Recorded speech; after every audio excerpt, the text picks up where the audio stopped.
Oke, pertama-tama kita ucapkan puji dan syukur terhadap Tuhan Yang Maha Esa. Untuk kali ini pelajaran pertama kita adalah tentang pengantar sosiologi. Jadi untuk materi pelajaran ini sangat dominan terhadap perguruan tinggi negeri, walau terhadap juga dengan perguruan tinggi swasta. Oke, mari kita mulai.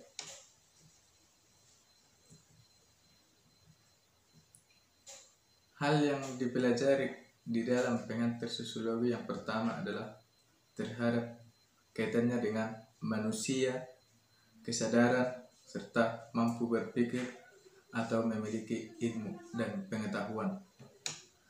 Yang pertama adalah manusia. Manusia adalah ciptaan Tuhan yang dimana memiliki kelebihan dan kekurangan yang berbeda dengan makhluk sosial lainnya. Hal ini manusia memiliki keunggulan, yaitu memiliki hubungan interaksi terhadap sosial lingkungan sekitar, sehingga memiliki kesadaran yang relevan atau absolut terhadap diri sendiri, sehingga mampu memiliki pola pikir yang kritis maupun memiliki pola pikir yang berbeda terhadap manusia lainnya, sehingga memiliki ilmu dan pengetahuan yang berbeda-beda, di mana ilmu dan pengetahuan adalah sangat berbeda. Ilmu merupakan suatu pengetahuan yang dimiliki dengan memiliki pola pikir yang resmi, artinya bahwa ilmu sangat diutamakan terhadap suatu pengetahuan. Ilmu sudah termasuk dalam pengetahuan, tetapi pengetahuan belum tentu suatu ilmu. Ilmu jarangkali ditemukan setiap oleh manusia. Yang dimiliki setiap manusia adalah pengetahuan, rasa ingin tahu, rasa ingin mencari bagaimana adanya, ingin menemukan ide-ide untuk menciptakan sesuatu berbeda dengan yang lainnya. Sehingga dengan hal tersebut mampu memiliki kehendak berperilaku baik, memiliki perilaku yang sopan, santun maupun perilaku hal lainnya ataupun yang disebut dengan etika. Oke, untuk slide berikutnya yaitu pengertian pengetahuan. Pengetahuan adalah suatu kesan di dalam pikiran manusia yang diperoleh dari panca inderanya, yang dimana berbeda dengan belief, superstition atau tahayulnya, sehingga memiliki kebenaran yang tidak dapat dibuktikan, sehingga menimbulkan ketidakpastian. Artinya bahwa pengetahuan ini dapat dikatakan seperti yang tadi, belum tentu ilmu. Pengetahuan adalah rasa ingin tahu, ide, penasaran, sehingga mampu menemukan suatu ciptaan yang baru, sehingga mereka tidak ada rasa ragu terhadap diri sendirinya. Yang kedua adalah berbeda dengan ilmu pengetahuan. Ilmu pengetahuan adalah knowledge atau pengetahuan yang tersusun secara sistematis dengan menggunakan kekuatan pemikiran. Pengetahuan mana lalu dapat diperiksa dan ditelaah secara kritis dan konkret oleh setiap orang lain yang ingin mengetahuinya. Artinya bahwa ilmu pengetahuan sangat konsekuensi yang sangat luas, memiliki sifat yang relevan luas dibanding dengan pengetahuan. Pengetahuan itu sehingga digabung terhadap ilmunya gitu, dengan menggunakan kekuatan pemikiran. Pengetahuan selalu dapat diperiksa dan ditelaah secara kritis. Oke, untuk slide berikutnya, ciri-ciri terhadap ilmu pengetahuan adalah bertujuan untuk lebih mengetahui dan mendalami segala segi kehidupannya. Artinya bahwa di dalam segi lingkungan hidup maupun masyarakat yang lainnya ingin memiliki dan mengetahui rasa penasaran yang ada di dalam hidupnya. Yang kedua, ilmu pengetahuan hadir karena adanya hasrat atau rasa keingintahuan manusia. Seperti tujuan yang pertama itu hampir sama bahwa adanya kehadiran, adanya rasa keingintahuan, penasaran, memiliki terciptanya suatu pengetahuan yang terjadi. Ilmu sosial dan sosiologi, yaitu ilmu sosial, merupakan suatu pengambil keputusan masyarakat atau kehidupan bersama sebagai objek yang dipelajari. Artinya bahwa ilmu sosial memiliki suatu interaksi terhadap masyarakat, baik individu dengan individu dengan kelompok dengan kelompok, maupun terhadap lingkungan masyarakat lainnya. Sosiologi disebut sebagai ilmu sosial sudah jelas karena memiliki ciri-ciri sebagai berikut. Pertama, bersifat empiris, artinya bahwa memiliki observasi terhadap kenyataan atau akal sehat dan hasilnya tidak bersifat spekulatif, artinya memiliki akal sehat, memiliki ide terhadap sifat spekulatifnya. Yang kedua, teoritis, berusaha menyusun abstraksi atau merupakan suatu kerangka unsur-unsur yang tersusun secara logis dan bertujuan menjelaskan hubungan sebab akibat, sehingga menjadi suatu teori yang bersifat observatif. Artinya bahwa teoritis ini adalah suatu kerangka yang memiliki susunan secara logis, masuk akal, dan bertujuan menjelaskan hubungan sebab akibat sehingga menjadi suatu teori observatif.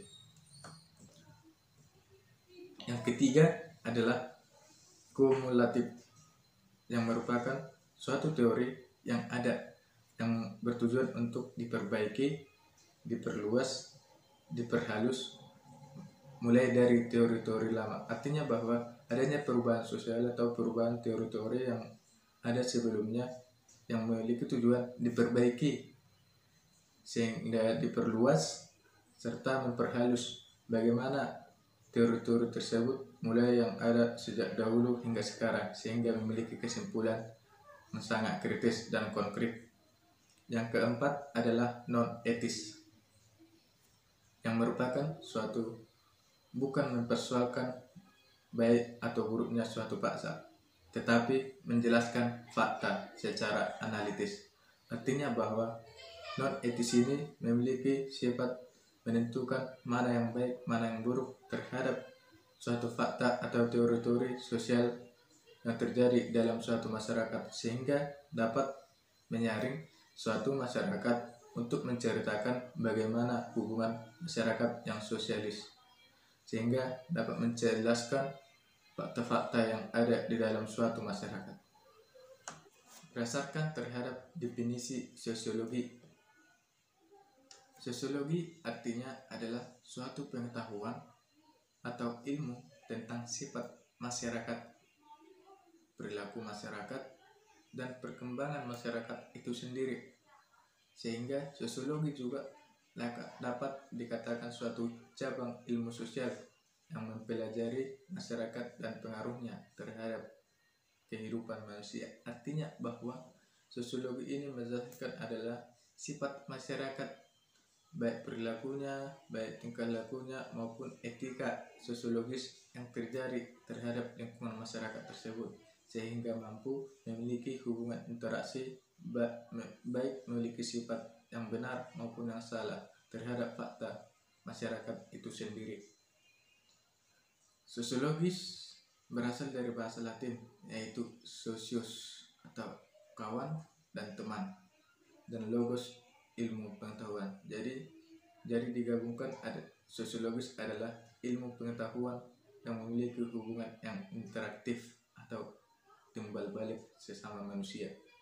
Dapat kita ketahui bahwa pengertian sosiologi menurut para ahli, pertama Pitirim Sorokin, yaitu sosiologi disebut suatu ilmu yang mempelajari hubungan dan pengaruh timbal balik antara aneka macam gejala sosial, baik sosial ekonomi, keluarga, moral, dan lain-lain.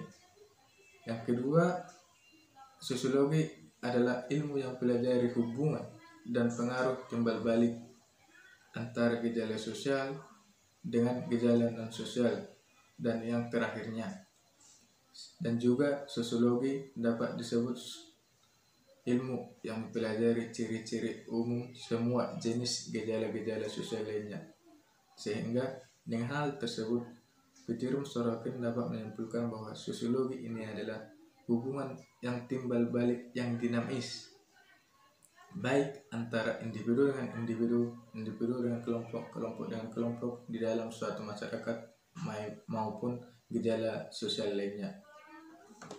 Adapun sifat hakikat sosiologi adalah pertama, dapat dikatakan ilmu sosial, artinya bahwa memiliki ilmu sosiologis terhadap gejala sosial yang terjadi di dalam suatu masyarakat. Dengan hal tersebut mampu menentukan bagaimana etika perilaku masyarakat yang terjadi dalam lingkungan masyarakat itu sendiri. Yang kedua, memiliki sifat kategoris atau bukan normatif, artinya bahwa mampu membatasi diri pada apa yang terjadi di dalam lingkungan tersebut dan bukan mengenai apa yang terjadi atau seharusnya yang terjadi. Yang ketiga, memiliki ilmu yang abstrak atau bukan konkret, yang merupakan suatu hal yang diperhatikan, memiliki bentuk dan pola peristiwa, bukan wujud konkretnya. Dengan hal tersebut mampu memiliki wujud yang abstrak, artinya berubah-ubah. Yang keempat, bertujuan untuk mendapatkan pola-pola rumusan interaksi, artinya bahwa memiliki syarat-syarat interaksi sehingga mampu memberikan batas diri terhadap lingkungan masyarakat tersebut seperti komunikasi dan kontak gitu. Yang kelima, merupakan ilmu pengetahuan yang empiris rasional, seperti yang kita jelaskan yang sebelumnya bahwa memiliki sifat yang empiris, masuk akal terhadap pola pikir yang ada dalam diri individu tersebut. Yang selanjutnya, memiliki ilmu pengetahuan yang umum secara luas, baik di dalam masyarakat yang lokal maupun masyarakat yang ada di dalam suatu negara tersebut, atau bukan memiliki sifat yang khusus atau pribadi. Sekian dan terima kasih.